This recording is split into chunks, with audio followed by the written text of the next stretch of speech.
So this is going to be the third practice exam for Phys 205, Intro to Electricity and Magnetism, and I've gone through a whole bunch of other practice exams and compiled all the different questions that maybe you haven't really seen before, just to give you something different to work with before the exam. So starting off like normal with multiple choice, we have a circular loop with resistance R moving in a region of space where a uniform magnetic field is pointing into the page as shown here. What is the direction of I induced? So remember here, this is Faraday and Lenz's law. We only get an induced current when there is a change to the flux. So if I write that out, it's E, the induced EMF, is negative N d phi b over dt.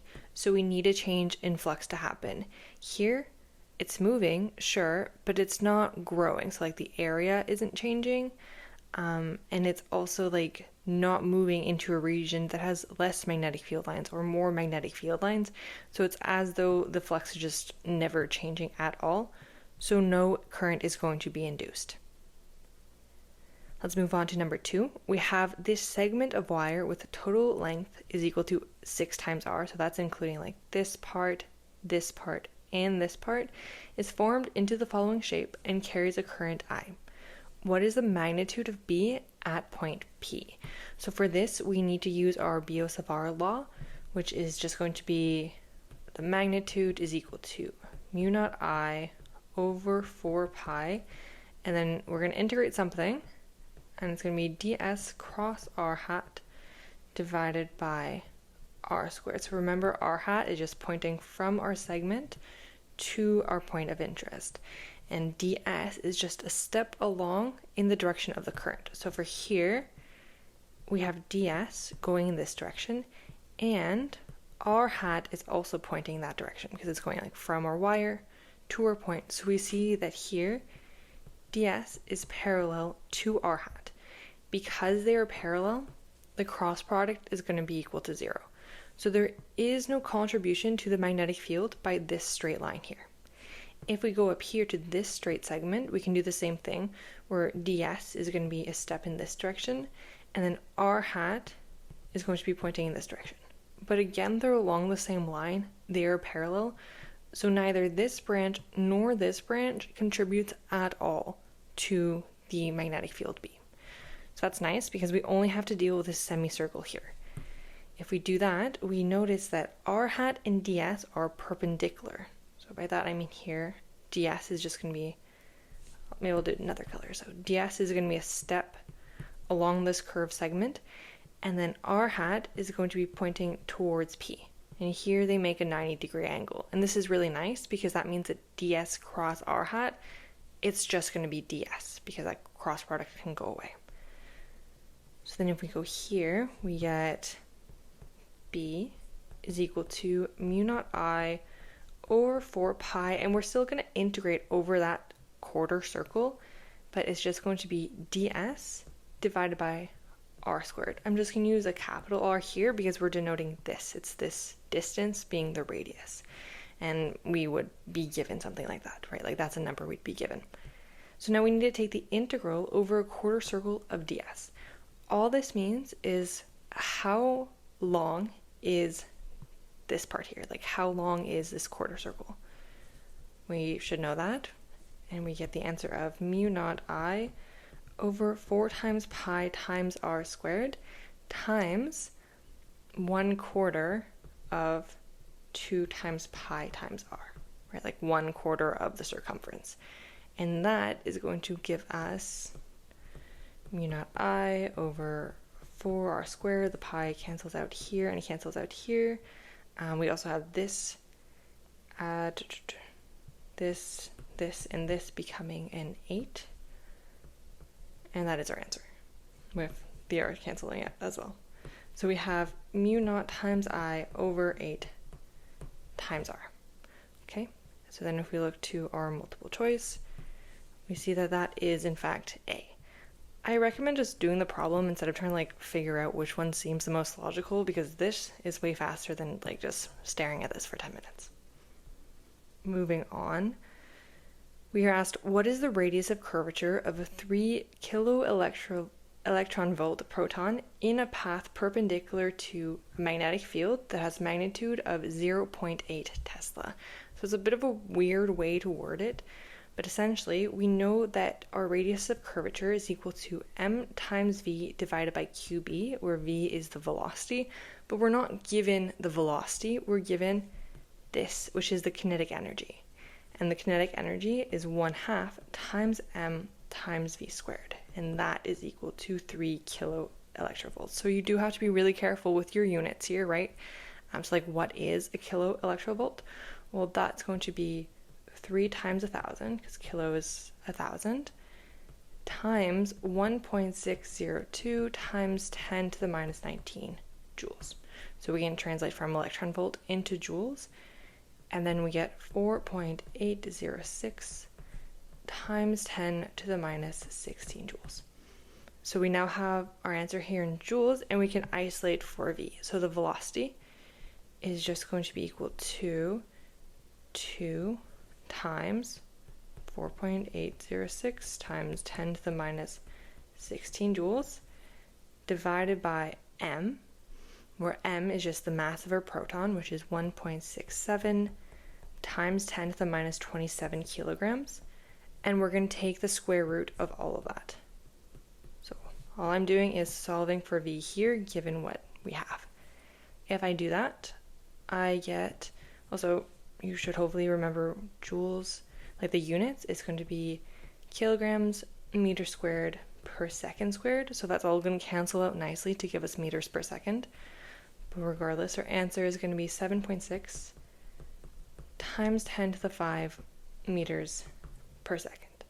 So that's just our velocity. That's not what we wanted. We wanted the radius of curvature, which is r is equal to m times v divided by q times b.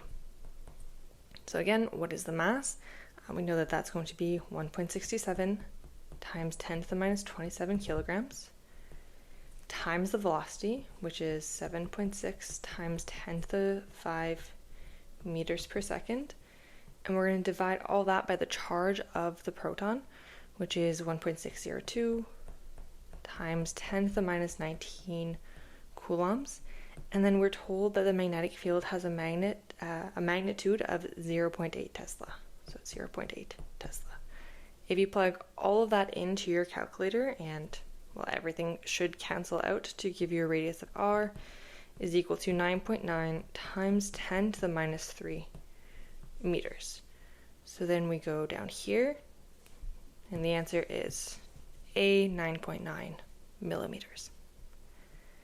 Okay, so here you're asked, what is the difference in potential between points A and points B when the current is 0.5 amps? I'm just going to draw this out for you. So here we have point A, then we have a resistor, then we have a battery that has a voltage of 15 volts, and then we have another resistor. This one is 10 ohms, this one is 16 ohms, and this is B here. And the current is flowing in this direction. So we want to know, what is the potential difference? VB, so potential at this point, minus the potential at this point. You can kind of treat this as though it's connected to a bigger circuit and just do the normal things you would do there. By that I mean, let's say we start off here, we have a certain potential that we're going to call VB. We're going to move this way now and see what happens. Here we have a drop in potential. The drop is by the amount I times 16 ohms. So minus I times 16 ohms. We continue. Here we're going through the battery in the opposite direction. So instead of plus 15 volts, it's going to be minus 15 volts. We continue down here, and we have another drop in the potential by I times 10 ohms. So minus I times 10 ohms, and that has to give us VA. So then if we solve for VB minus VA, we have VB minus VA is equal to, and then we have 15 volts plus, and then 0.5 amps is just the current. That's going to be times 16 ohms plus 0.5 amps times 10 ohms. And that will give us 28 volts. Here in 5, you have a 40-turn circular coil with radius r 4 centimeters and resistance capital R is 0.2 ohms, and it's placed in a uniform magnetic field. Now, the magnetic field is perpendicular to the plane of the coil. B is equal to, so the magnetic field is equal to 50 sine 10 pi t in millitesla. What is the magnitude of the induced current in the coil after 0.1 seconds? So here again we have Faraday's and Lenz's law. The thing that is changing, you're told that it's the magnetic field, right? This like sine 10 pi t means the magnetic field is changing with time. So we just need to write out our equation and plug in what we have. To get the induced current, we first need the induced EMF. So the magnitude of E is going to be equal to N, how many turns we have, times d phi b over dt, the change of flux with respect to time. Now we know that the flux here is going to be equal to B times A times cosine of theta, because we have a very simple scenario where it's just a circular coil. You're told that here they are perpendicular in the sense that it's like perpendicular to the plane of the coil, which means that this cosine of theta is going to go away, and we are just left with B times A. Now the only thing that is changing here is the B, so then we can write here E is equal to N A dB over dt. What is dB over dt? We just had to take the derivative of this here with respect to time.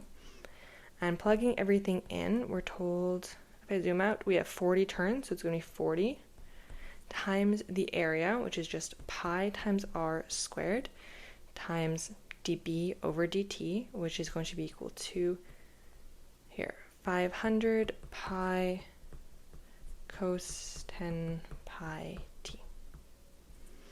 So I'll just point you back here, right? Just take the derivative of that, sine becomes cos, and then we take out the 10 pi, multiply that over there.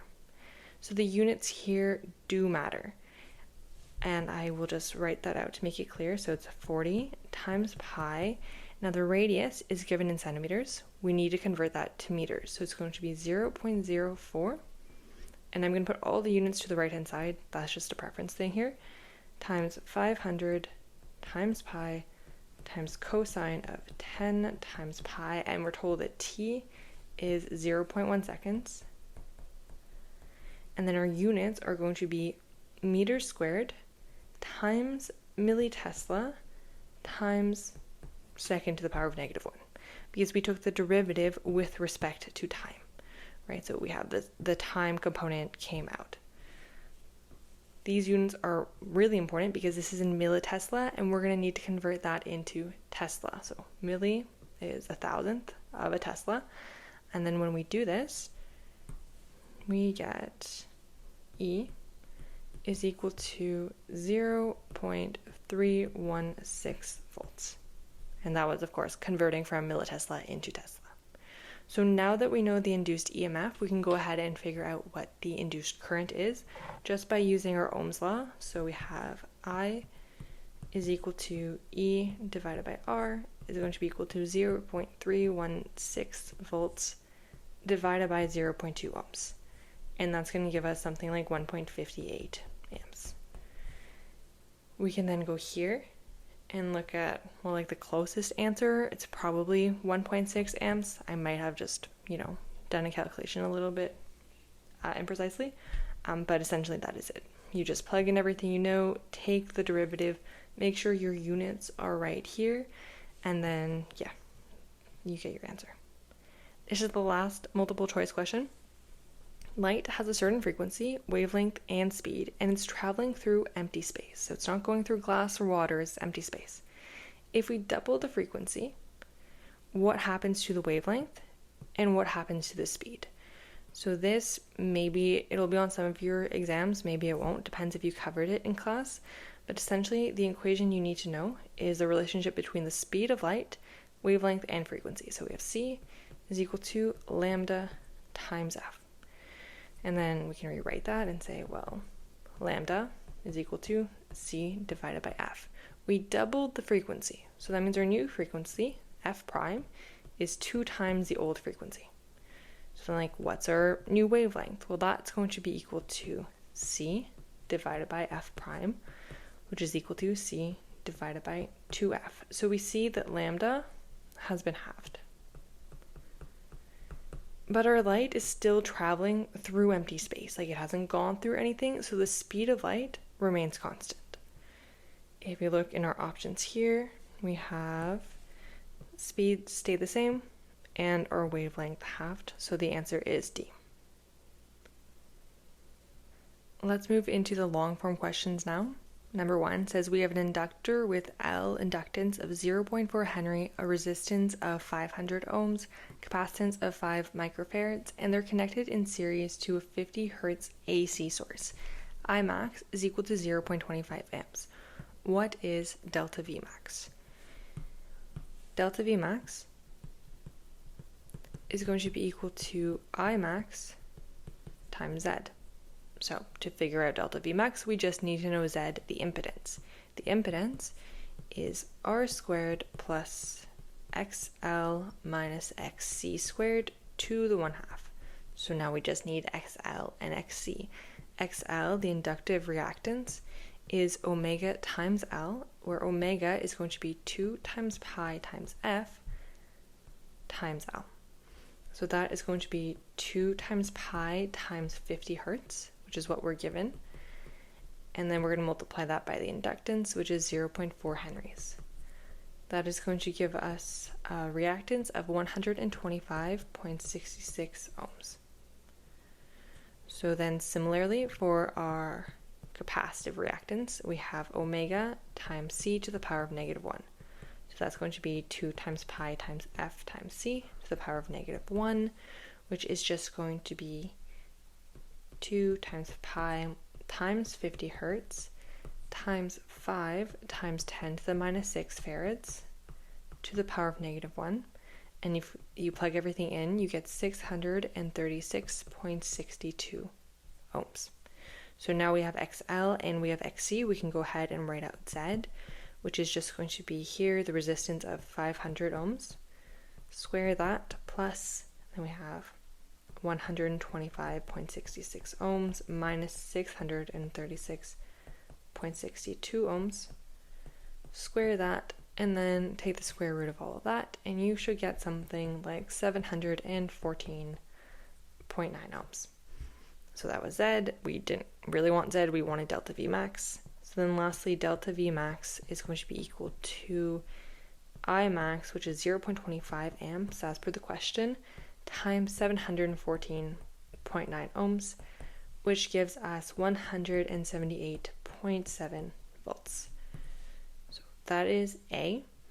And then B asks us to find the phase offset between I max and delta V max. So again, this is just an equation here, where it's phi is the inverse tangent of XL minus XC divided by R.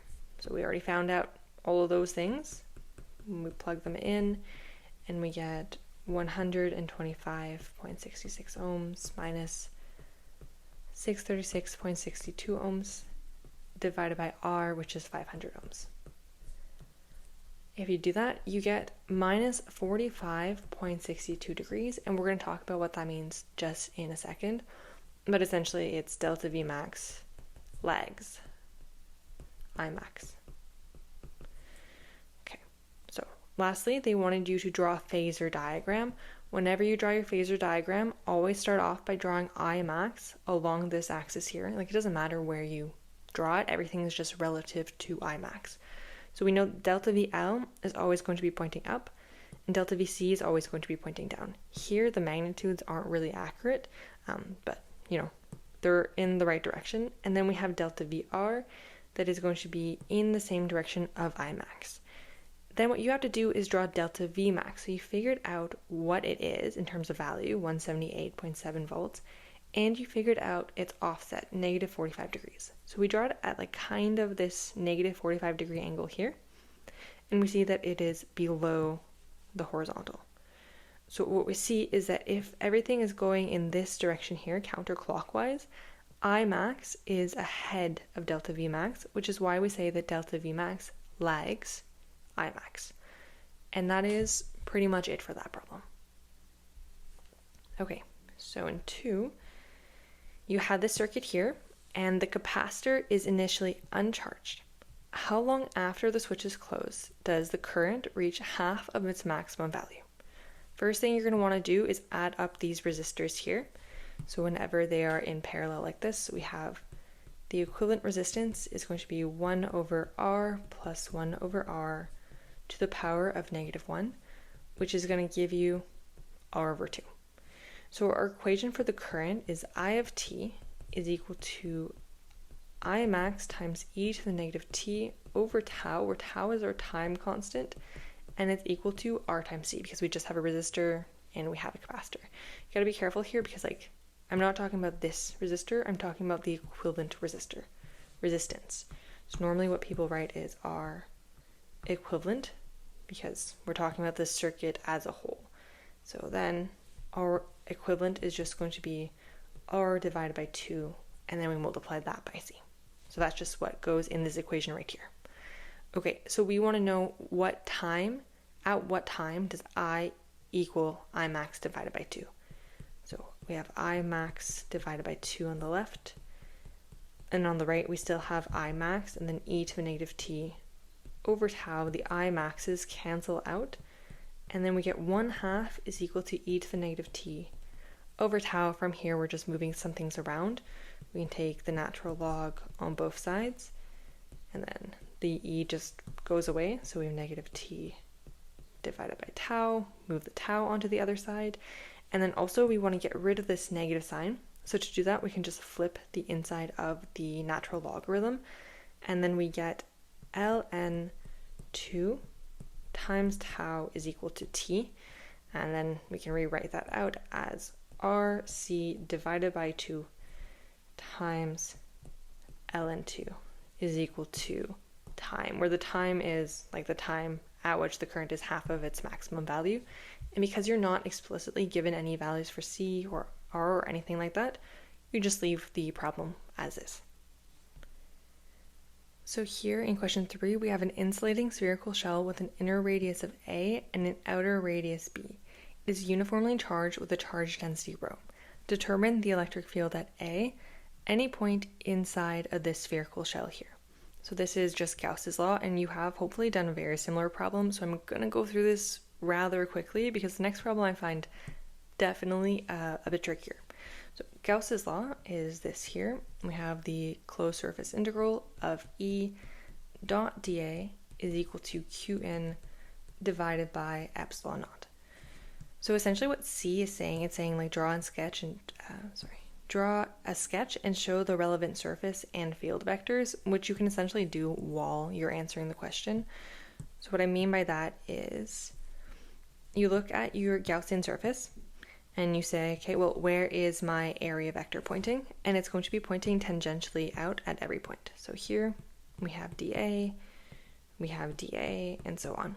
And then you can ask yourself, where is my electric field going to be pointing? And you're going to see that it's going to be in the same direction. And you can also see that the electric field is going to be constant.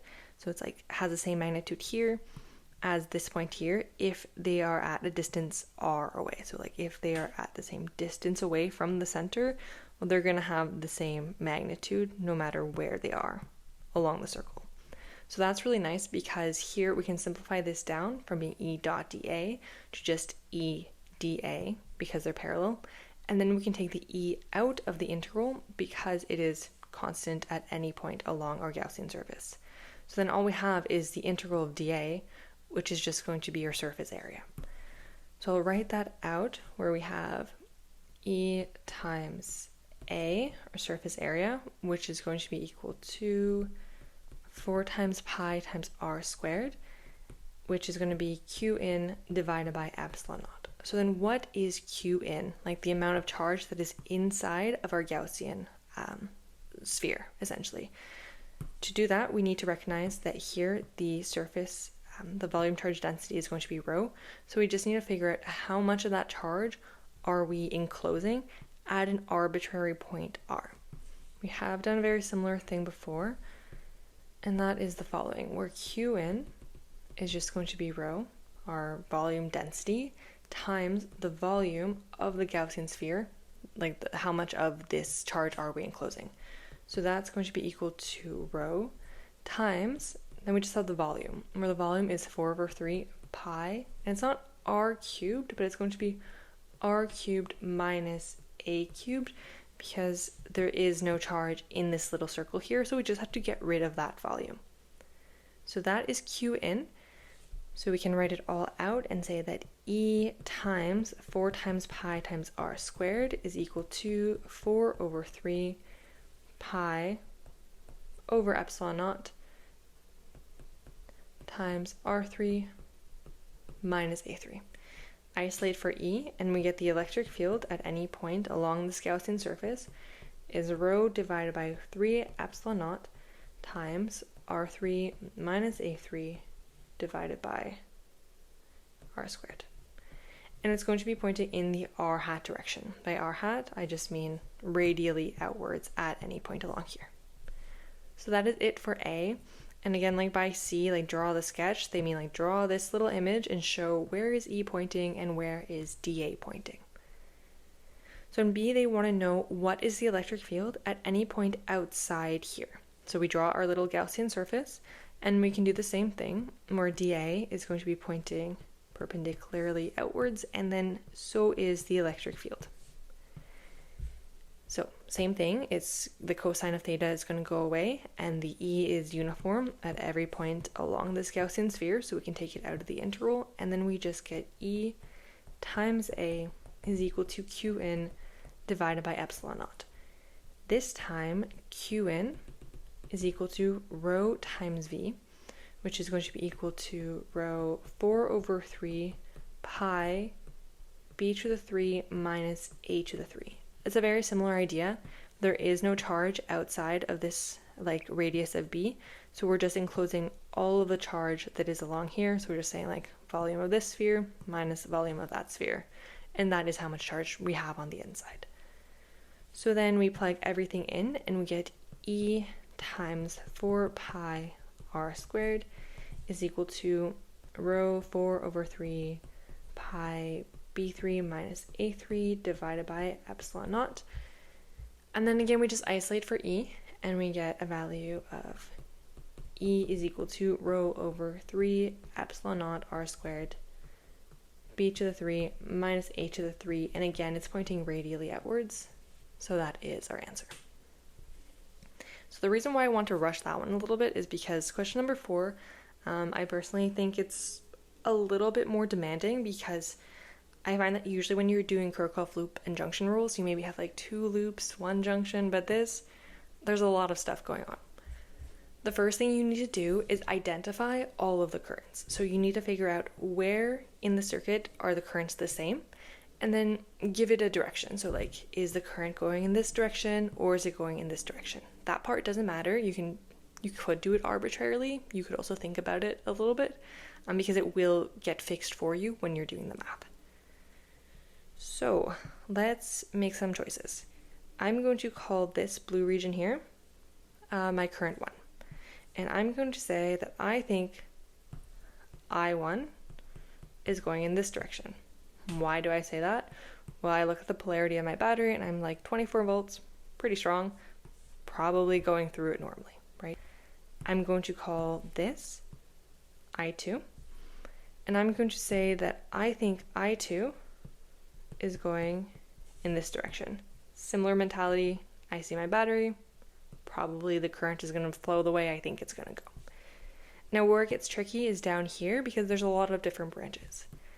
I'm going to call I3 this branch here, so it's going in and it's coming out, because whatever comes in, something happens and it's weird down here, but the same current has to be coming out on this side, or else like it would not make sense as a circuit.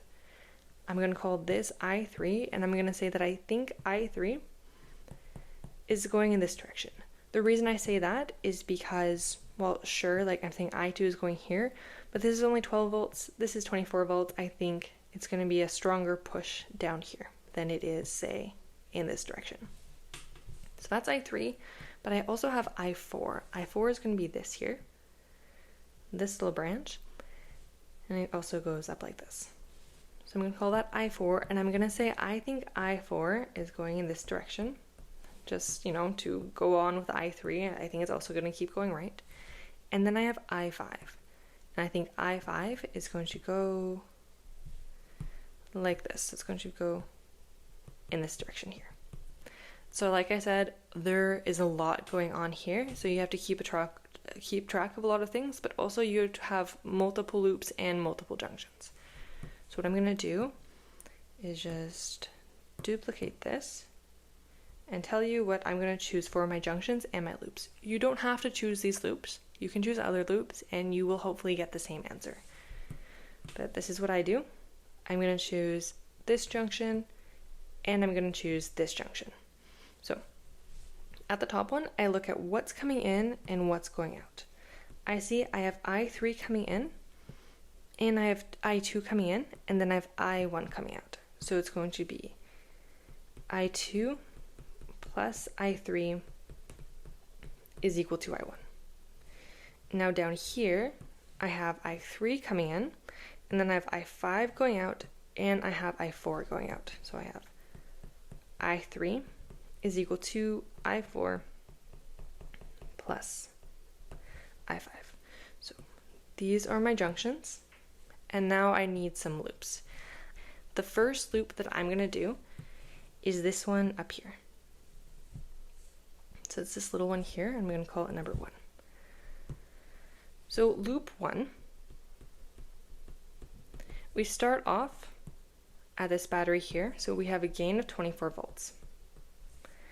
I then continue along here, and then I run into another battery, and I'm going in the right direction of the battery, like the conventional way through it. So then I have another gain of 12 volts. So plus 12 volts. I continue on here, and I run into a resistor. I see that I said my current is flowing in this direction. My loop is also going in this direction. So it's what I expect to happen, i.e. like it's a drop in potential. So minus 40 ohms times I2. So minus I2 times 40 ohms. I continue down here, and I have another drop of I1 times 50 ohms. So minus I1 times 50 ohms. And this is going to be equal to 0. So for my second loop, what I'm going to do is start at this battery here, and I'm going to go around this region here. You don't have to do this loop, right? Like you could have instead done a really big loop like this, but I'm going to start here and go around like so. So I'll try to draw it out, but it's going to get messy. So loop 2. Notice how I'm going through the battery backwards now. I need to take that into consideration in my equation. So it's going to be minus 12 volts. And then I keep going here. And then I have a drop in potential at this resistor and a drop in potential at that resistor. So it's going to be minus I4 times 20 ohms minus I4 times 30 ohms. And then I keep going here like this. See how my current I2 is going to the right, but I'm going to the left? So that means I have to flip my negative sign so it becomes positive. So then it's going to be plus I2 times 40 ohms. So that's loop 2. And now I need one more loop. It is getting super messy, but I'll draw it maybe in, I guess, yellow. So I'm going to do a similar thing, but instead of going all the way around, I'm going to do this little loop. So if you watch here, I start at this battery, and then I go up and around like this. Okay, so that's the loop that I'm taking. So again, I'm going to have minus 12 volts, then I'm going to have minus I5 times 10 ohms plus I2 times 40 ohms, right? Because again, I'm going backwards through this resistor here. So those are my 3 equations. And then I can look and see what my equations have in common. So is equal to 0 is equal to 0. By that I mean here, in loop 1, I have I1 and I have I2. In loop 2, I have I4 and I have I2. In loop 3, I have I5 and I have I2. So essentially I have I2 and something else. That's going to be really useful. So essentially what I'm going to now do is take every equation and isolate the other current, so not I2, and basically have like I1 in terms of I2, I4 in terms of I2, and I5 in terms of I2, because then I can go back, say, here and here, and use these two equations to then figure out what I2 is. If that doesn't make sense, just kind of go along with it, and hopefully it will make sense by the end. So I'm going to move these two down, and we're going to do some math.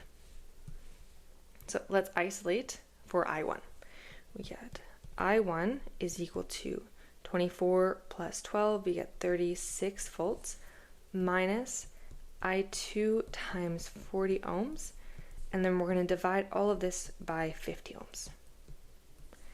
So then I1, if I write it out, is going to be 0.72 amps, so that was just the 36 divided by 50, and then minus, we have 0.8 times I2, so just 40 divided by 50.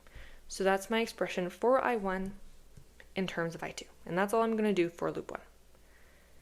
Let's go now to loop 2 and do the same thing. I'm going to take I4 and isolate for I4, like so. So again, we have I4 times 20 ohms plus 30 ohms is going to be equal to negative 12 volts plus I2 times 40 ohms. So then all I have to do is divide this side by 50 ohms to get I4 all by itself. So then here we have I4 is equal to 0.8 times I2 minus 0.24 amps. That's again it for loop 2, and we do the same thing for loop 3. So what is I5 in terms of I2? Here we're going to have I5 being equal to negative 12 volts plus I2 times 40 ohms, and we're going to divide all of that by 10 ohms. So then I5 is just equal to 4 times I2 minus 1.2 amps. That's it for the loops. We have to go back and remember what our junction rules are here.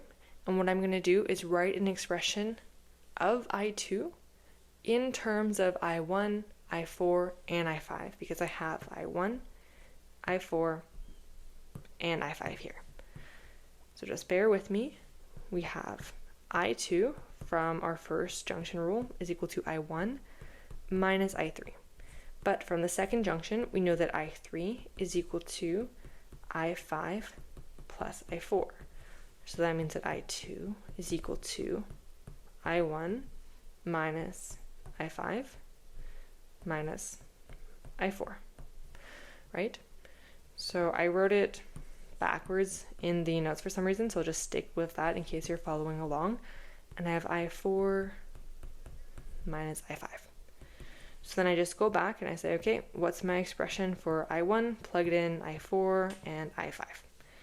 If I do that, I get 0.72 amps minus 0.8 I2 minus 0.8 I2 plus 0.24 amps plus 1.2 amps minus 4 I2. So I have all that, and then I just need to simplify, which gives me 2.16 amps minus I2 times 0.8 plus 0.8 plus 4, which is going to be 2.16 amps minus 5.6 I2 is equal to I2. So we put the I2s on the same side, and we get 6.6 times I2 is equal to 2.16 amps. So here I2 is equal to 0.327 amps. I'm gonna color that in green because that's the color we gave I2 in the drawing. So essentially we did all that to figure out what is the current right here. Now that we know I2, we also know I1, and we know I4, and we know I5, and if we know all of those, we also know I3, so we know everything. I'm going to explicitly write it out for you guys. So here we calculated that I1 is equal to 0.72 amps minus 0.8 times I2. You plug in the value of I2 and you get 0.458 amps. And then we can color that in blue because that's what I1 was. I2 was equal to we already did I2. I4 is equal to 0.8 times I2 minus 0.24 amps, and that gives us 0.0216 amps, and that was the one in purple. So next we have I5, which is equal to 4I2 minus 1.2 amps, which will give us 0.108 amps, and we can color that in brown.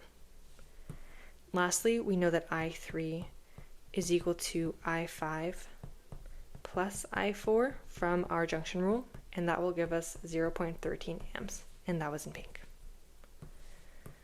Okay, so now we know all of the currents, but we're not done the problem because we are also asked to compute the power delivered to R is equal to 40 ohms in the steady state. So like after a while, once things have settled down, what is the current, what is the power being delivered to it, where they're talking about this one here.